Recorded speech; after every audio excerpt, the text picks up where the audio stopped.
جنگ کے خاتمے کا فیصلہ ہماری شرائط پر ہوگا۔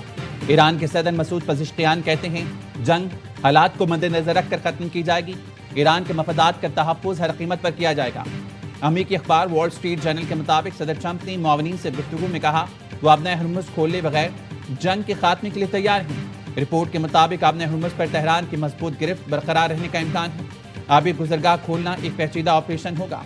سفارتکاری ناکام ہوئی تو امریکہ آبنۂ ہرمز کھولنے کی ذمہ داری یورپ اور خلیجی اتحادوں پر ڈال سکتا ہے۔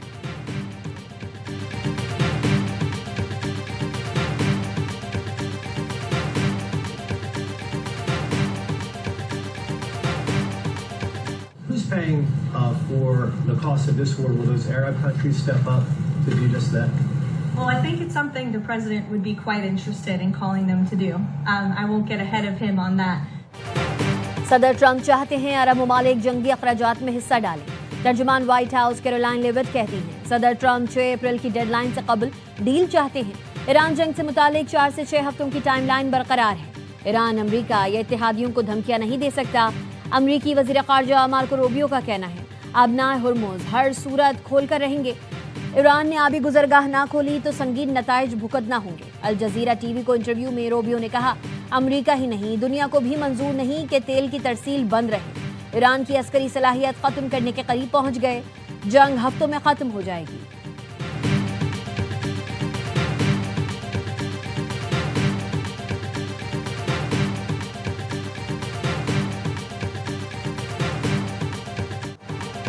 امریکہ اور اسرائیل کا ایران پر شدید حملہ۔ محلات شہر میں آبادی کو نشانہ بنایا گیا۔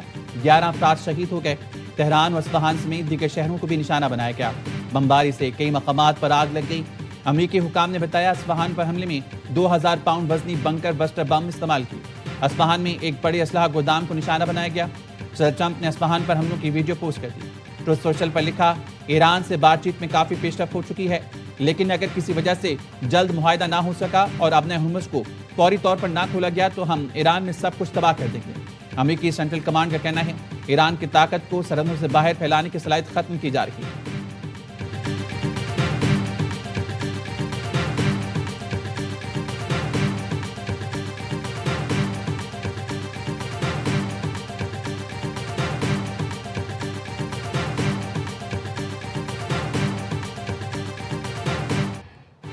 ایران نے آپریشن وعدہ صادق 4 کی 87ویں لہر کا آغاز کر دیا۔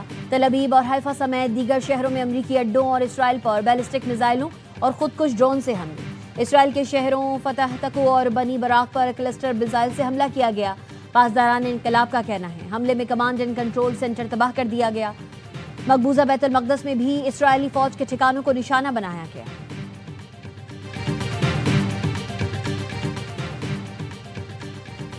ایران کے خلیجی ملکوں پر ڈرونز اور بیلسٹک میزائلوں سے حملے۔ دبئی میں دھماکے سنے جا رہے ہیں۔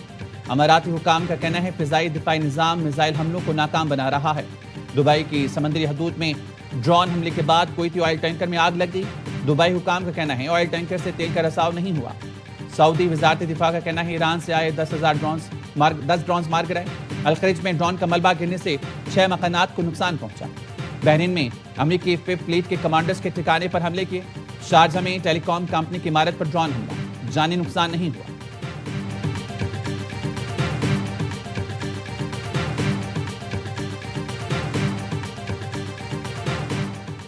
خطے سے امریکی افواج کو نکالنے کا یہ بہترین وقت ہے۔ ایرانی وزیر خارجہ عباس عراقچی کہتے ہیں ایران سعودی مملکت کا احترام اور اسے برادر ملک تصور کرتا ہے۔ ہماری کارروائیاں ظاہر دشمن قوتوں کے خلاف ہیں۔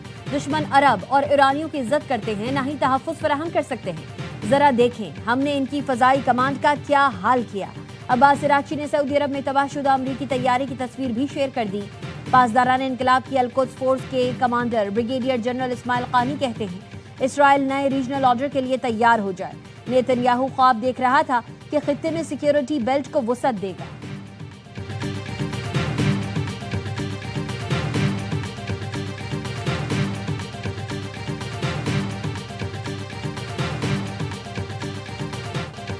جنوبی لبنان میں حزب اللہ کے ساتھ جھڑپوں میں 4 اسرائیلی فوجی ہلاک 2 زخمی۔ الجزیرہ کا کہنا ہے اسرائیلی فوج نے اپنے اہلکاروں کی ہلاکت کی تصدیق کر دی۔ آخری رسومات کی ویڈیو رائٹرز نے شیئر کی۔ جنوبی لبنان میں اقوام متحدہ امن مشن کے 3 اہلکار بھی مارے گئے۔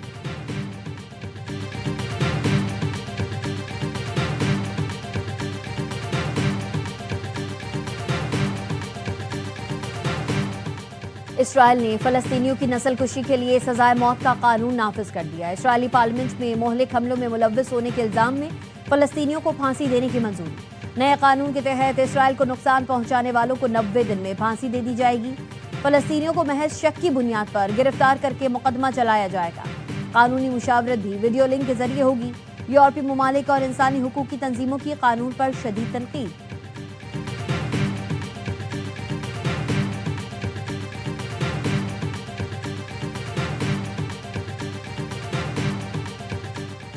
پینٹاگون نے برطانوی اخبار کی امریکی وزیر جنگ سے متعلق خبر کو غلط اور گمراہ کن قرار دے دیا۔ خبر واپس لے کر معافی مانگنے کا مطالبہ۔ ترجمان پینٹاگون کا کہنا ہے خبر کا حقیقت سے کوئی تعلق نہیں۔ فائنینشیل ٹائمز نے دعویٰ کیا تھا امریکی وزیر جنگ کے بروکر نے جنگ سے پہلے ملٹی ملین ڈالرز کی سرمایہ کاری کی کوشش کی، لیکن فنڈ دستیاب نہ ہونے کے باعث یہ ڈیل مکمل نہ ہو سکی۔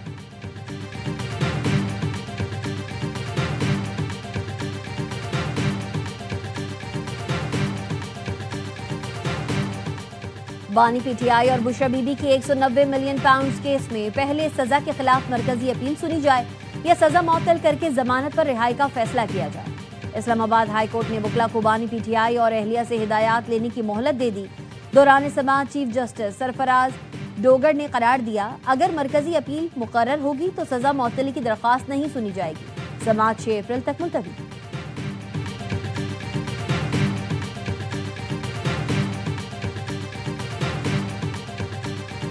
سب ہیک ہو گیا، لوگوں سے کوئی انفارمیشن وغیرہ لیک ہو رہی ہے؟ مجھے تو کنسرن ضرور ہے، میں نے ایف آئی او کو فوراً رپورٹ کر دیا، واٹس ایپ کو میں نے ای میل بھی کیا ہوا ہے، لیکن ابھی تک جو مجھے نظر آ رہا ہے وہ ایکٹیو ہے۔ میرے فون میں کوئی ایسی چیز نہیں ہے، میں تو ہمیشہ اپنا فون میرا اویلیبل ہوتا ہے۔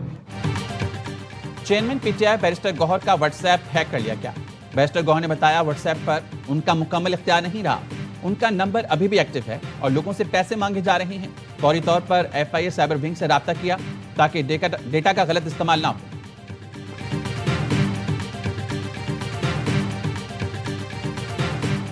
سپریم کورٹ میں بانی پی ٹی آئی کے خلاف حد عزت کیس کی سماعت۔ جسٹس میاں گل حسن نے کہا حد عزت کا کیس 2 فریقین کے درمیان ہوتا ہے، قانون کے مطابق حد کیس کا فیصلہ 6 ماہ میں ہونا چاہیے۔ شہباز شریف کے وکیل نے کہا اس کیس میں بانی پی ٹی آئی کا جواب 4 سال بعد آیا ہے۔ بانی پی ٹی آئی کے وکیل نے کہا یک طرفہ بات نہ کریں، میں عدالت کو حقائق بتاؤں گا۔ حد عزت کے دوسرے نظر ثانی کیس کا فیصلہ ہونے تک سماعت ملتوی۔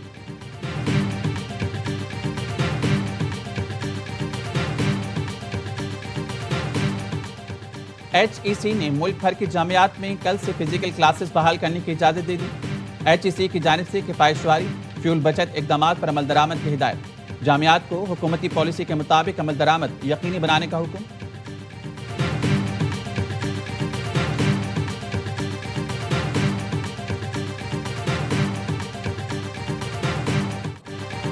افغان طالبان رجیم کی عسکریت پسندی اور انڈیا اسرائیل گٹھ جوڑ خطے کے استحکام کے لیے بڑا خطرہ بن گیا۔ بنگلہ دیشی جریدے دی مسلم ٹائمز نے لکھا فتنہ خوارج کی پشت پناہی اور افغان سرزمین کے استعمال کی وجہ سے پاکستان کو طالبان کے خلاف کارروائی پر مجبور کیا گیا۔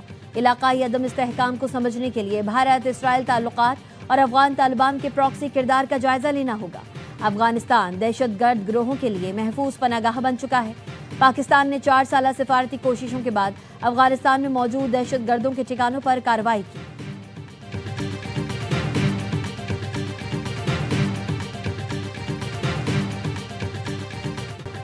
غیر قانونی غیر ملکیوں کے انخلاء میں قانون نافذ کرنے والے اداروں کو معاونت فراہم کریں۔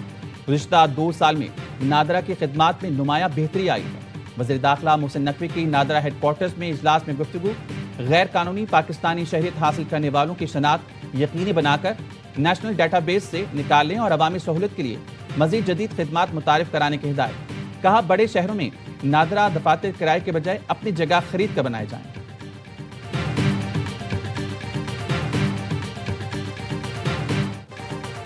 منی لانڈرنگ کیس میں ڈاکٹر فضیلہ عباسی کی 1 لاکھ روپے کے مچلکوں کے عوض عبوری ضمانت بحال۔ اسلام آباد ہائی کورٹ کی فضیلہ عباسی کو ٹرائل کورٹ سے رجوع کرنے کی ہدایت۔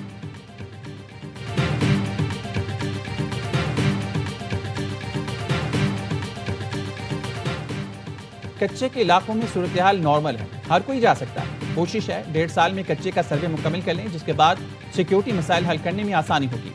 سینئر وزیر سندھ شرجیل میمن کہتے ہیں کلچرل ڈپارٹمنٹ KMC کے تعاون سے کراچی میں میوزیم بنا رہا ہے، جس کے لیے KMC نے 3 ایکڑ زمین دی ہے۔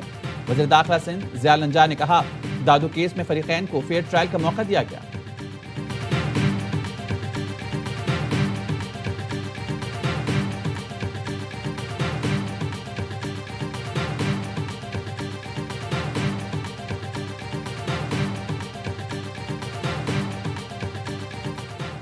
سانحہ گل پلازا کی تحقیقات کرنے والے جوڈیشل کمیشن نے DGSBCA کو نوٹس جاری کر دیا۔ Karachi building and town planning regulations پر عمل درآمد سے متعلق قانونی وضاحت طلب۔ بتایا جائے عمارتوں میں ریگولیشنز پر عمل درآمد یقینی بنانے کی ذمہ داری کس ادارے پر عائد ہوتی ہے۔ اس حوالے سے قانون کے متعلقہ شقوں کا حوالہ بھی فراہم کیا جائے۔ جوابات اور دستاویزات کل تک کمیشن سیکریٹریٹ میں جمع کرانے کی ہدایت۔ فائر سیفٹی اقدامات نہ کرنے پر کراچی میں ہاشو سینٹر کی پہلی منزل پر 200 دکانیں سیل۔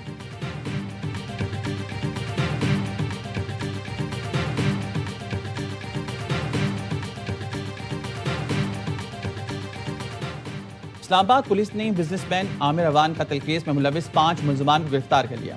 پولیس کا کہنا ہے ملزمان کا تعلق خیبر پختونخوا سے ہے، ڈکیتی کا گینگ چلاتے تھے۔ ملزمان کو 4 سدہ اور مردان سے گرفتار کیا گیا۔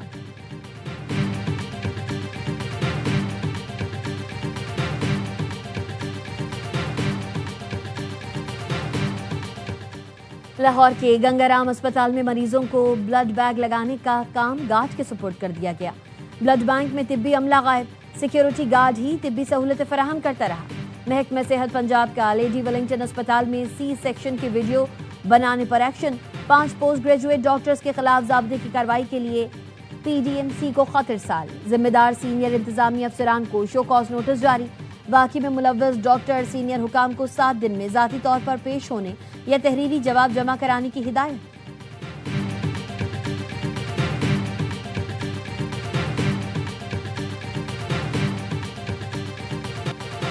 مقامی اور بین الاقوامی مارکیٹس میں سونا اور چاندی کی قیمتوں میں اضافہ۔ پاکستان میں فی تولہ سونا 2800 روپے مہنگا ہو کر 4,78,762 روپے کا ہو گیا۔ بین الاقوامی مارکیٹ میں فی اونس سونا $28 مہنگا ہو کر $4,560 کا ہو گیا۔ پاکستان میں فی تولہ چاندی 260 روپے اضافے سے 7,784 روپے کی ہو گئی۔